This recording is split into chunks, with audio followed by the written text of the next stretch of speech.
we continue our discussion of the US-Iran war that is happening right now.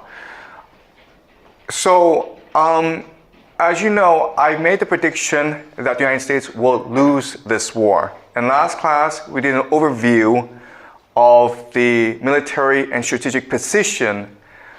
And today, we're going to provide some theoretical framework for how to understand how this war will progress and why ultimately I believe the United States will lose this war. Today, I present to you a very important idea in game theory. And once you understand this idea, then you understand why things will turn out the way they do. Okay, it's called a law of asymmetry. Okay, law of asymmetry. And all this is saying is that the United States and Iran are not peers. They're not equals. The United States is far stronger than Iran. And we should expect the United States to overwhelm and destroy Iran really easily. But the law of asymmetry states that that's usually not the case. It's usually the underdog that has the advantage. And we see this from history all the time. Okay, so when the Persians in about 490 BC invaded mainland Greece against Athens and Sparta, Persia at that time was the first world empire. It had infinite resources, infinite manpower, infinite wealth. And it lost to the Greeks not once but twice. And then the Macedonians under Alexander the Greek, and they were like a tribal army, not a very large army. They were able to go into Persia, and Persia at the time was basically most of Eurasia, and conquered it in about 10 years' time. The Romans started off as a tribal people, which then built the Mediterranean Empire. Then you had the Aztecs, so the Vikings. So this happens a lot in human history. A people in the borderlands, a tribe, a small ethnicity, are able to conquer a great empire. And the law of asymmetry tells us why, okay? So I'm gonna go over very slowly in detail how this law of asymmetry works. All right, so let's look at an empire. And there are three major advantages to an empire. All right, the first is mass. This just means that they have a lot of people. Okay, they almost have an infinite amount of people. The United States has a population of about 350 million people.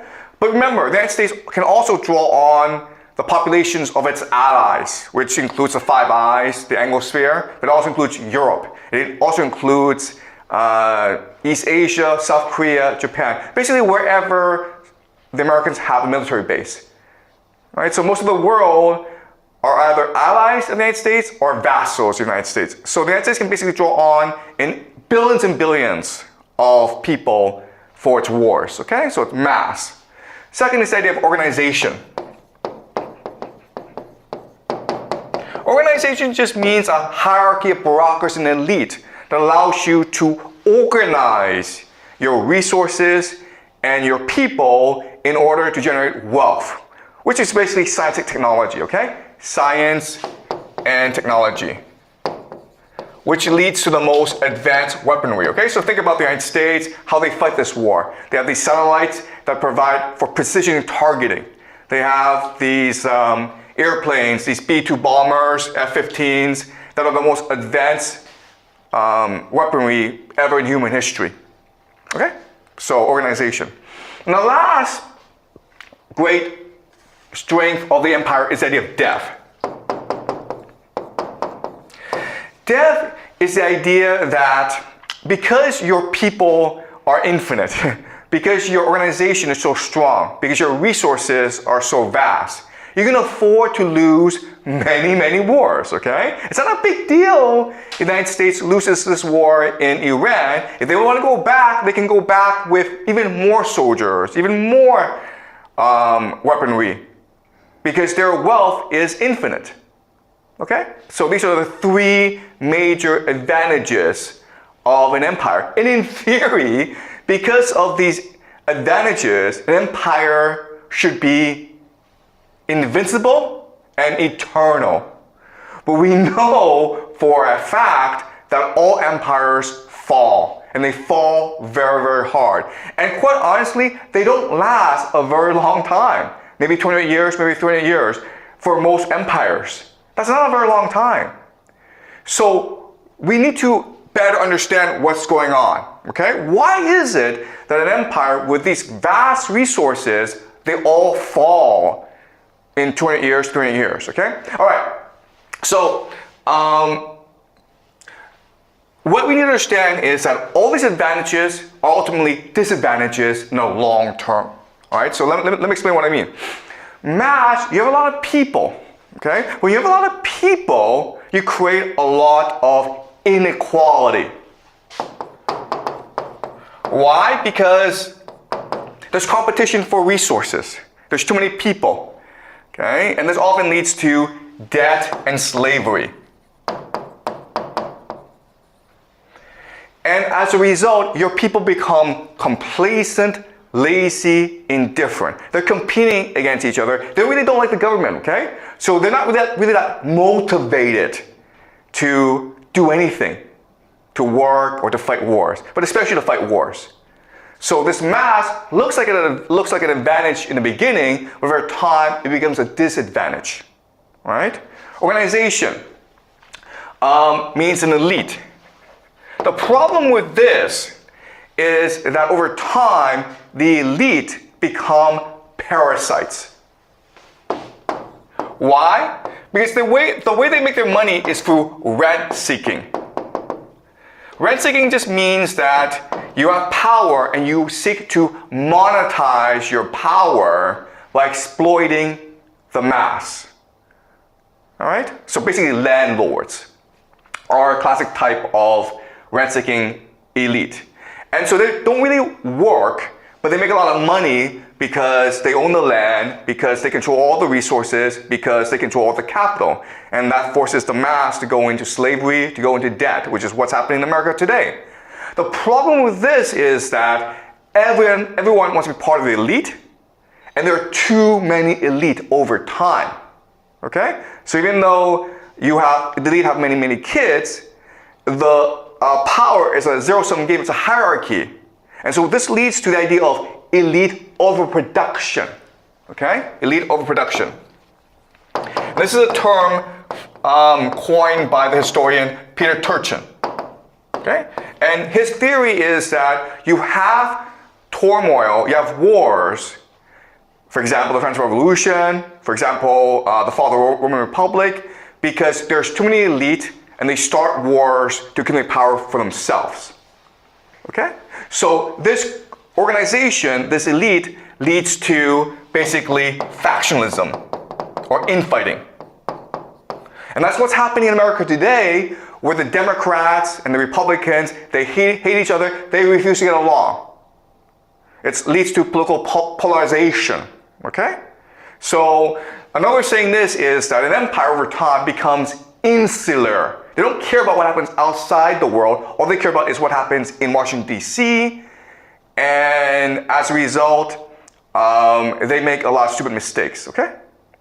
All right. Now, the last thing is death. Okay, the problem with death is that if there are no consequences to your actions, you become arrogant, you become lazy, and you become incompetent, okay? Because you don't care. It doesn't really matter. And this leads to the idea of hubris. Okay? Hubris is just blindness to your own arrogance, a violent arrogance that makes you make silly mistakes, but you don't recognize your mistakes and you keep on repeating the same mistakes over and over again. All right? So, yes, it seems like the empire is invincible, but if you actually think about it, the empire, its advantages becomes over time its disadvantages, which will lead ultimately to its downfall. Okay? So the mass leads to inequality, the organization leads to overproduction, which leads to factionalism, and death leads to hubris. That's why an empire must fall over time. But an empire cannot fall by itself. It needs an enemy that forces it to collapse. Okay? And so what happens is that an enemy will emerge that will overwhelm the empire because it is able to take advantage of the weaknesses of the empire. Right? And so, what are the weaknesses of this empire? Well, the first major weakness of this empire is that the people aren't really motivated. So if you as people are really motivated, you have a huge advantage, okay? We call this energy. Right? Now, as an empire, you become insular. You refuse to admit your mistakes. You refuse to learn from others. Well, if you are willing to admit your mistakes, if you're willing to learn, if you're willing to promote the best and brightest, if you're willing to be meritocratic, you have a huge advantage, okay? And so this idea of openness. Now, last idea is this. An empire, it's fractured. So if you're able to maintain cohesion, if people are able to remain united, if they're able to have a common purpose, they'll be strong, okay? So if an enemy of the empire emerges with these three qualities, energy, openness, and cohesion, this enemy will defeat the empire. Okay, does that make sense? Okay, so what I want you to focus on as you follow the news in this war between the United States and Iran is ask yourself a question. Will Iran become an energetic, open, and cohesive society? Because if it does, it will become invincible. The empire won't change because of hubris. It's too static, it's too stagnant, it's too bureaucratic. So the empire won't change. The empire will not admit its own mistakes. And quite honestly, Iran, because it's still a country of 92 million people, it still suffers from issues of mass organization and death. And so if it's able to transform itself into an energetic, open, and cohesive society, then it will triumph over America. That is the fundamental question in this war, okay? Don't worry about America, its technology. Don't worry about the economy. Don't worry about these things, okay? Just ask yourself one question. Is Iran transforming as a society? Are people becoming much more motivated? Are people in Iran learning from their mistakes and innovating and becoming resilient on the battlefield? Are the Iranians sticking together as a people? Okay? Because if the answer is yes to all three questions, then Iran will win and America will lose. Okay? Does that make sense? All right. So that's just